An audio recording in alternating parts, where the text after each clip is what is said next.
Hey guys, Greg Everett, Catalyst Athletics here, running a bit behind. I'm doing my homework the morning that it's due.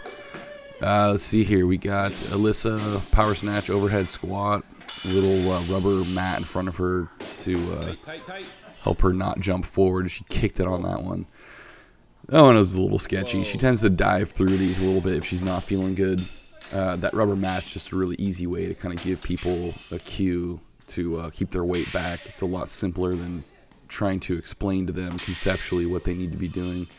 So if you need a quick fix, a line on the floor will kind of work, but an actual obstacle would be better, as long as it's something like that where it's only about a 1/4 inch of rubber.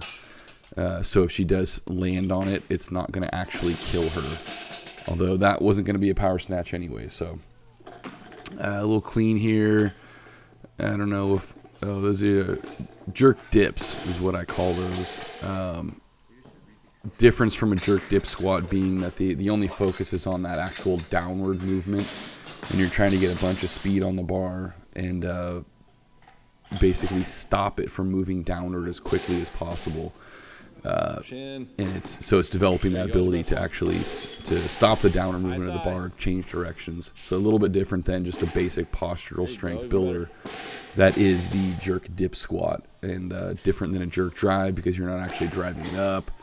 Different from a jerk spring because a jerk spring you'd be doing multiple consecutive reps and trying to kind of get that elastic down and up movement at the bottom of the dip. So a lot of variations on that, which of course you can find in our gigantic, extensive, amazing free exercise library, which is currently being rebuilt with some new videos, but it has all the information. Every single exercise has, every weightlifting exercise, I should clarify, has information on how to do it, how to program it, variations, all kinds of stuff. So if you're not taking advantage of that, basically you're beyond help. Danielle, clean. I think that was 69. This looks like it's probably 71. I think these are probably on the minute. Oh, this is 73. It looks like there's a 1 and a 0.5 in there. A little forward on that one. Sometimes she'll tend to cut that pull short. She'll kind of just pop it off her hips instead of getting that leg drive like she did there. That was a really good one. And so she'll have to lean back towards the bar on that turnover. And so you'll see her have the elbows a little low, grip a little too tight on the bar still, and basically falling forward. So when she is patient enough and she can get that bar pushed back high up on high thigh and really drive with those legs, she has this like perfect clean. And then like anyone else, if she gets a little anxious, gets a little loses her confidence, she cuts it short and all of a sudden it goes to hell. So let's see here. This looks like 80 something. I can't see what's inside the collar there. Maybe a 2. So 84. Yeah, this is 86. So that's a PR, clean.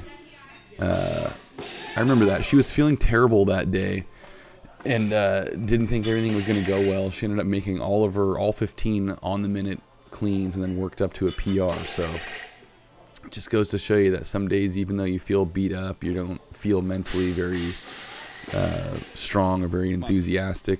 Sometimes you can pull stuff out of your ass that you never would have seen coming. So clean pulls now, 92. Her pull off the floor is so tough and slow. It's a lot like mine in that respect. And then all of a sudden, she's totally fine right there.